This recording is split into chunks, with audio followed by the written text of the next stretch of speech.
Hi dear student, आप सबका फिर से एक बार न्यू वीडियो में स्वागत है। आज हम लोग क्लास 8 का विज्ञान यानी कि साइंस का ऑब्जेक्टिव क्वेश्चन देखेंगे, जो कि फर्स्ट चैप्टर है जिसका नाम है दहन और ज्वाला।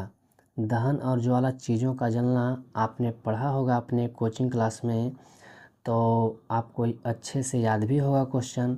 और अगर नहीं भी याद है तो आज हम लोग देखेंगे इसमें कि आपको कितना क्वेश्चन आप जानते थे। उन सभी क्वेश्चनों का आप जवाब दीजिएगा कमेंट बॉक्स में। तो चलिए बिना देर किए हुए हम लोग फर्स्ट क्वेश्चन स्क्रीन पर दिख रहा है कि तेल में लगी आग को किस अग्निशामक द्वारा बुझाया जाता है। एक अग्निशामक यंत्र होता है, उससे आग को बुझाया जाता है। आप नॉर्मली देखे होंगे, बस में भी रखा हुआ रहता है, बैंक में भी रखा हुआ रहता है, और या तो फिर पेट्रोल पंप के पास भी सब रखा हुआ होता है, जो कि एक लाल टंकी होता है उसका छोटा सा, ठीक है ना। वो आप देखे होंगे। तो क्या इसमें कौन सा मतलब कि चीज़ रहता है, इसमें डाला हुआ कौन सा गैस रहता है, CCl4 या CO2 या फिर O2 या फिर सिर्फ O। तो बताइए इसका जो करेक्ट आंसर है वो क्या होगा। तो हम आपको बताते हैं कि इसका जो करेक्ट आंसर है वो ऑप्शन नंबर बी है, यानी कि कार्बन डाइऑक्साइड। कार्बन डाइऑक्साइड का फार्मूला है CO2। तो आपको पता होगा ही। तो चलिए क्वेश्चन नंबर दूसरा की ओर हम लोग चलते हैं।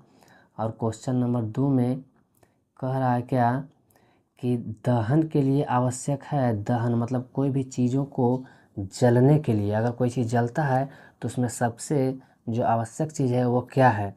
ऑप्शन नंबर ए में आपको दिख रहा होगा हवा, ऑप्शन नंबर बी में दिख रहा है पानी, आग या ज्वाला। तो आपको बताना है कि जलने के लिए क्या आवश्यक होता है। तो हवा आवश्यक होता है या पानी होता है, आग होता है या ज्वाला होता है।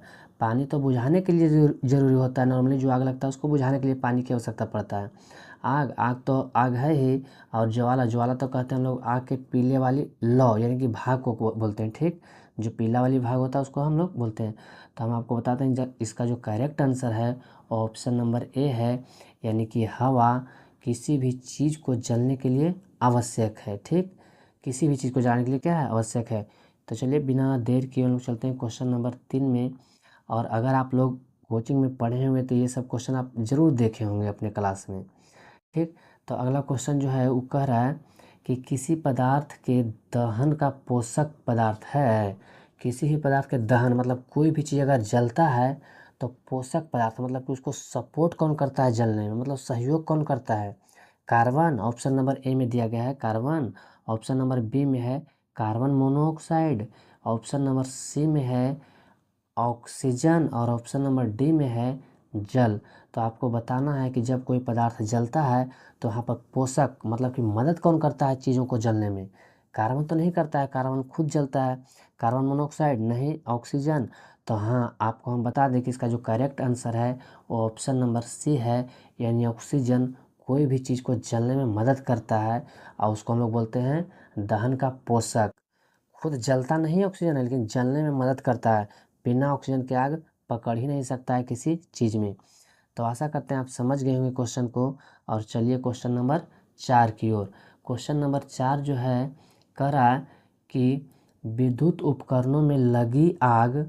विद्युत उपकरण कहने का मतलब जो इलेक्ट्रिक से चलने वाला, जो करंट से चलने वाला जो होता है क्या, मशीन। तो कह रहा है विद्युत उपकरणों में लगी आग बुझाने के लिए सबसे अच्छा अग्निशामक है। सबसे अच्छा क्या है। ऑप्शन नंबर ए में दिया गया है पेट्रोल, ऑप्शन नंबर बी में है पानी, और सी में है कार्बन डाइऑक्साइड, और डी में है रेत। तो आपको बताना है कि जब विद्युत में यानी कि लाइन से जब आग लग जाए तो वहाँ पर हम लोग क्या चीज़ डालकर बुझाएंगे। पेट्रोल, पेट्रोल डालेंगे तो और भग जाएगा पूरा आग वहाँ पर ही।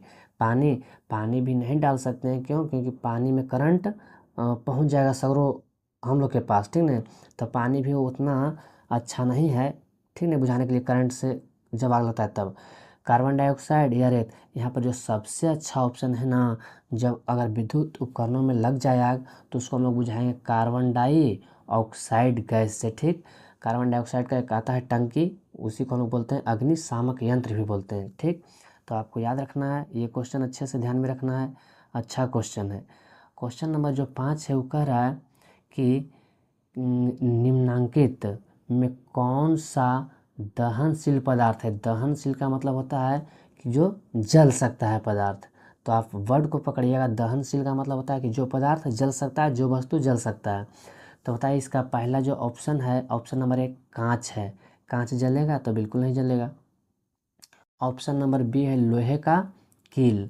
ऑप्शन नंबर सी है सीमेंट। सीमेंट जो देखते हैं आप लोग घर के निर्माण के लिए यूज किया जाता है, घर बनाने के लिए, प्लास्टर करने के लिए, ये सब।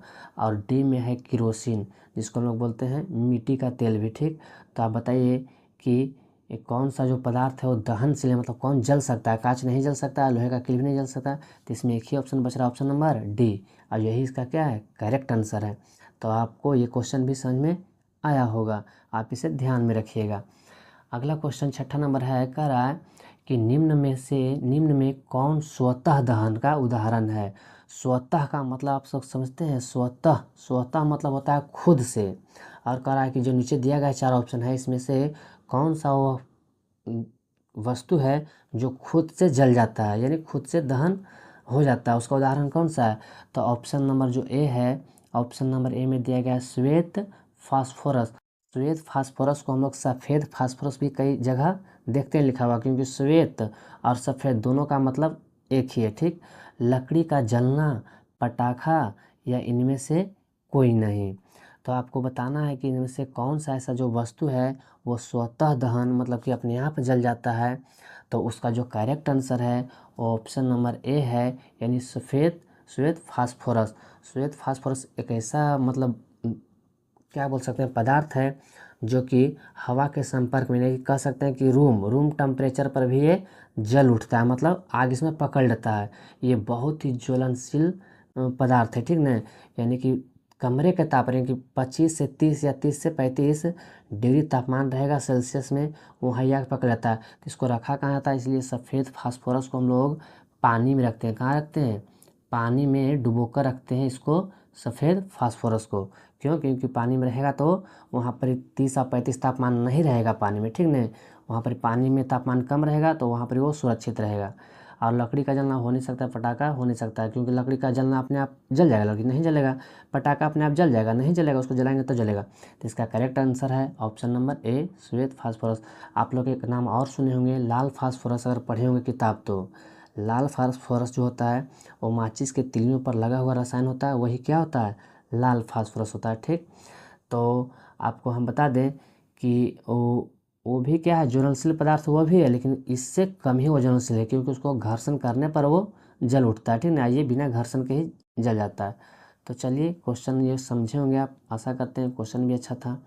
7वां क्वेश्चन है कि निम्नांकित में कौन सा अदहनशील पदार्थ है। नाम देखिएगा यहाँ लिखा हुआ अदहनशील, मतलब वैसा पदार्थ, अगर दहनशील पदार्थ रहता था मतलब जलने वाला, अदहनशील है मतलब नहीं जलने वाला।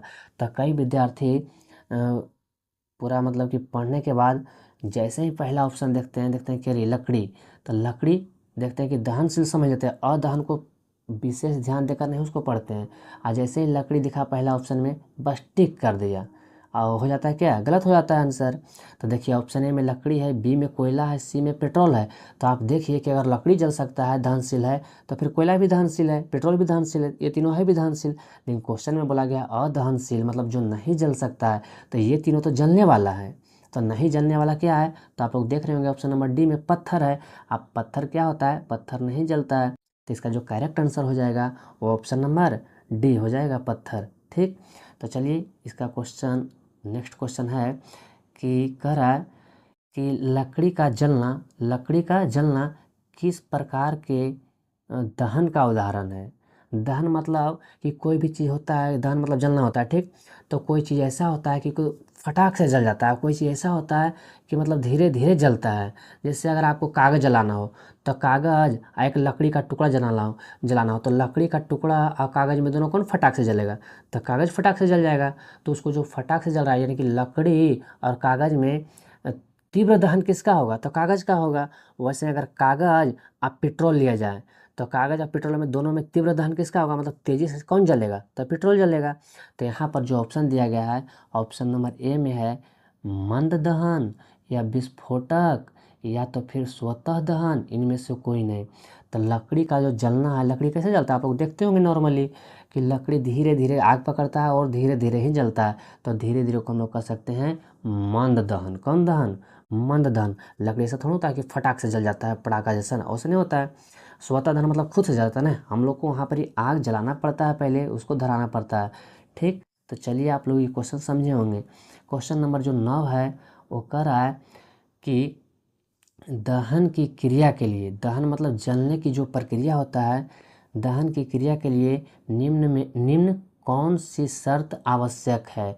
जो नीचे 4 ऑप्शन है इसमें कौन सा जो शर्त है वो किसी भी चीज़ को मतलब जलने की क्रिया के लिए सत्य है। तो आपको बताना है ऑप्शन नंबर जो ए है वो कह रहा है अदहनशील पदार्थ की उपस्थिति। बताइए, अगर किसी भी चीज़ को जलाना है तो अदहनशील रहेगा पदार्थ, नहीं तो ये गलत हो गया। कह रहा अदहनशील पदार्थ की उपस्थिति, गलत बात है। अगला बी में है पदार्थ के ज्वलन ताप की प्राप्त। ऑप्शन नंबर सी में है वायु की अनुपस्थिति।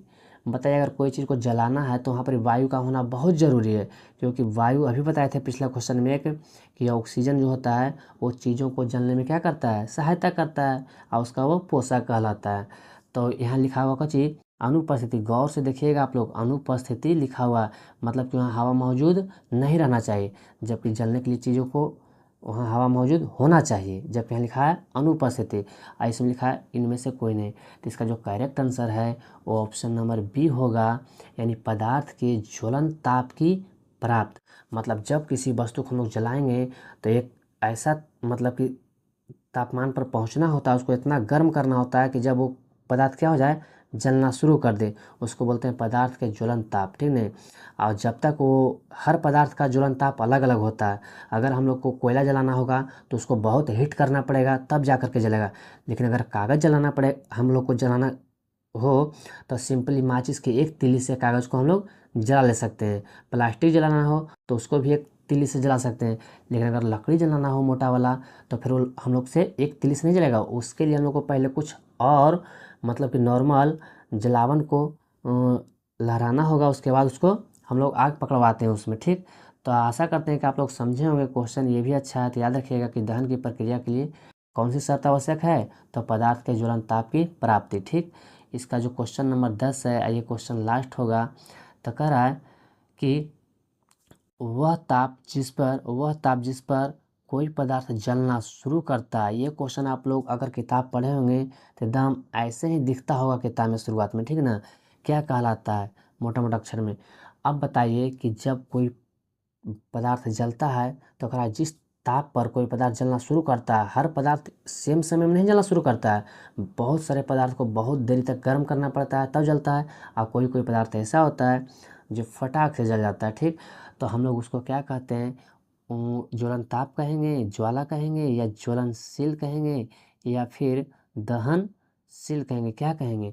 तो हम आपको बताते हैं कि ये इसको हम लोग कहेंगे ज्वलन ताप कहेंगे। इसका जो करेक्ट आंसर है, करेक्ट आंसर क्या हो जाएगा, ऑप्शन नंबर ए ज्वलन ताप। हम लोग का परिभाषा भी याद रखते हैं कि ज्वलन ताप किसे कहते हैं, तो वह ताप जिस पर कोई पदार्थ जलना शुरू कर दे या प्रारंभ कर दे वही क्या कहलाता है, वस्तु का ज्वलन ताप कहलाता है। ठीक, और सभी वस्तु का ज्वलन ताप जो होता है अलग अलग होता है, सबका समय अलग अलग होता है। ठीक है, ज्वाला क्या होता है तो आपको पता है कि ज्वाला जो जलता है, लौ आग की लौ, उसके पीले वाले भाग को हम लोग ज्वाला कहते हैं जो दूर से ही दिखता है। और ज्वलनशील क्या है, मतलब जो वस्तु जलेगा उसको ज्वलनशील कहेंगे। दहनशील क्या है पदार्थ, तो वही है जो जल सकता है उसको हम लोग दहनशील भी कहते हैं। ठीक, बाकी हम लोग देखेंगे इसका और भी क्वेश्चन हम लोग देखेंगे। और अगर आपको ये वीडियो अच्छा लगा हो तो बस अपना प्यार दिखाइएगा कमेंट बॉक्स में, एक हार्ट के साथ मतलब एक दिल के इमोजी के साथ आप लोग दिखाइएगा कैसा लगा ये वीडियो। अगर वीडियो अच्छा लगा हो तो बताइएगा कमेंट बॉक्स में कि हाँ अच्छा लगा, इस प्रकार के वीडियो और चाहिए तो कमेंट कीजिएगा। हम हर एक चैप्टर का इस प्रकार के वीडियो आपको दे देंगे। ठीक, और आपको इससे फ़ायदा भी हो जाएगा, क्योंकि अगर आप पढ़े हैं तो ये सब क्वेश्चन का जवाब आपको आना चाहिए। ये सब क्वेश्चन उतना हार्ड नहीं है, बिल्कुल नॉर्मल क्वेश्चन है। अगर ये सब क्वेश्चन का आप जवाब याद रखते हैं तो आपको भी लगेगा कि हमने चैप्टर पढ़ा है, तो कुछ क्वेश्चन हमें याद है। वरना बहुत सारे तो पढ़ के और क्या होते हैं, एक भी चैप्टर का क्वेश्चन नहीं बता पाते हैं विद्यार्थी। चैप्टर खत्म हो गया लेकिन क्वेश्चन एक भी याद नहीं होता है। तो आप कम से कम छोटे छोटे क्वेश्चनों को याद करिए और हर एक चैप्टर में कोशिश कीजिए कि 10 क्वेश्चन हम लोग याद रखें, ताकि अगर कोई पूछे कि ये चैप्टर में क्या सीखा तो आप बता सके कि ये चैप्टर से हम ये क्वेश्चन सीखें, ये हमें याद है अच्छी तरह से। ठीक, फिलहाल इतना ही, मिलेंगे फिर नेक्स्ट वीडियो में। तब तक के लिए धन्यवाद। अपना प्यार और सपोर्ट बनाए रखिएगा। मिलेंगे नेक्स्ट वीडियो में।